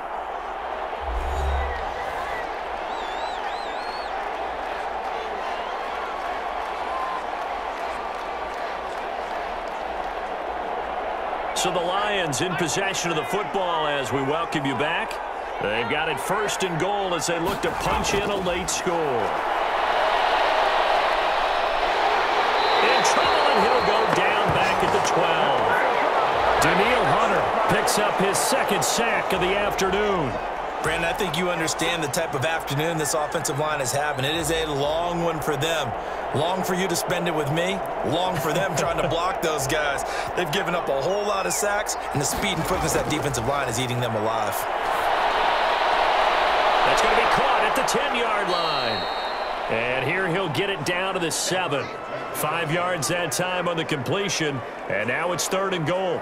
Looked like a pretty good, safe play right there. No, he's had trouble with the interceptions in this game there. Hits his guy out in the flat. Yeah, so many times we hear quarterbacks and offensive coordinators talk about in your progressions, you're either throwing the touchdown or you're throwing the check down.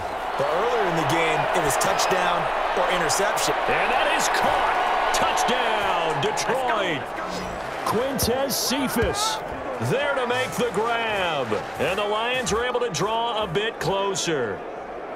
I'm not sure win-win is the proper term here, but it certainly felt like it. They got the touchdown they needed.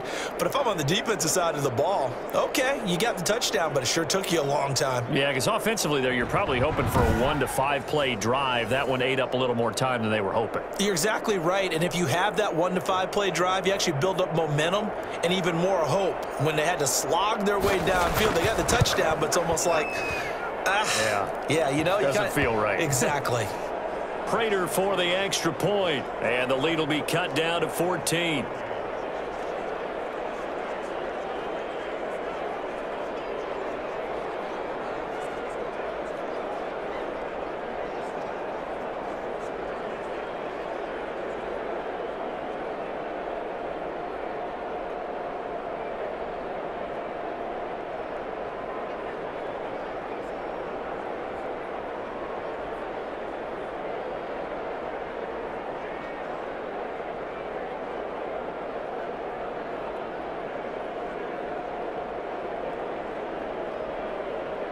So 2 scores down. Time definitely not an ally, but here comes the onside kick. And the Vikings able to recover. The hands team does its job. They knew they needed a miracle. They had to have that onside kick. They didn't get it. Well, as we knew, even before they put the toe to the leather on that one, their chances of getting that done, slim and none. And I do believe we saw Slim just leave the door, didn't we? We did indeed. I think we're down to none. The Vikings ready to go again on offense. And a few kneel downs should just about do it. Now, defensively, they do have all 3 timeouts, but very little reason to use them at this point.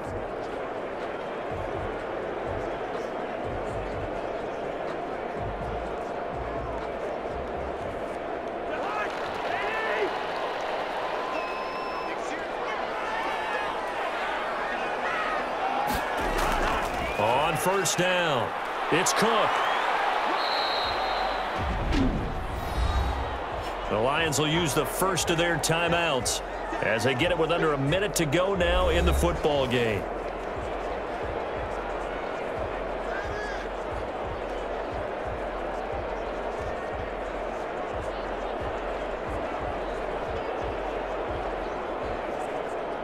The last run got 3. Now here's 2nd and 7. They'll keep it on the ground. Cook. And they'll be inside the 35 now at the 34-yard line. The Lions now going to use the second of their timeouts as they get the stoppage with a little over 50 seconds left to go in the game.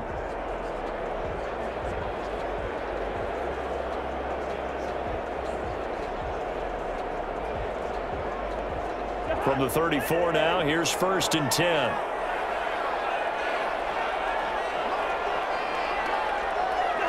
The D can only stop it one more time as they take the knee. The Lions quickly now going to use the last of their timeouts as they get the stoppage with a little over 50 seconds left to go in the game.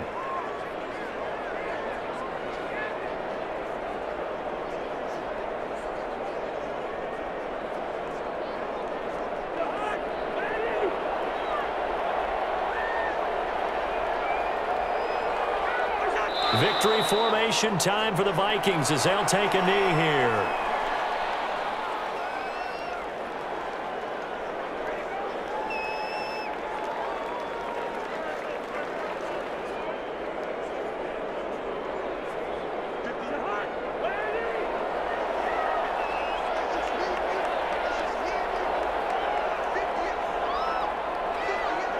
Cousins just going to take this one down to a knee and end it.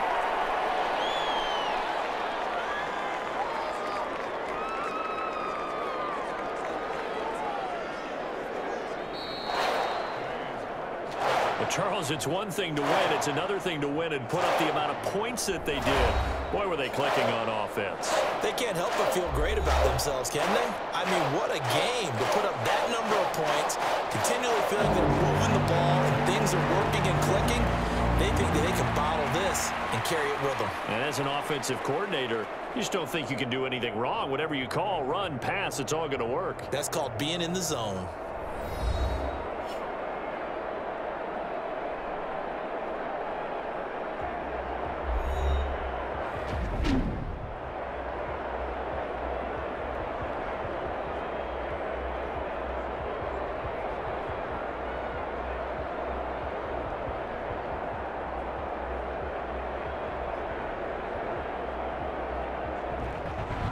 So that's a wrap for Charles Davis. I'm Brandon Gaudin. And this has been a presentation of the NFL on EA Sports. For more, check us out at easports.com. It's a win for the Vikings as we say so long.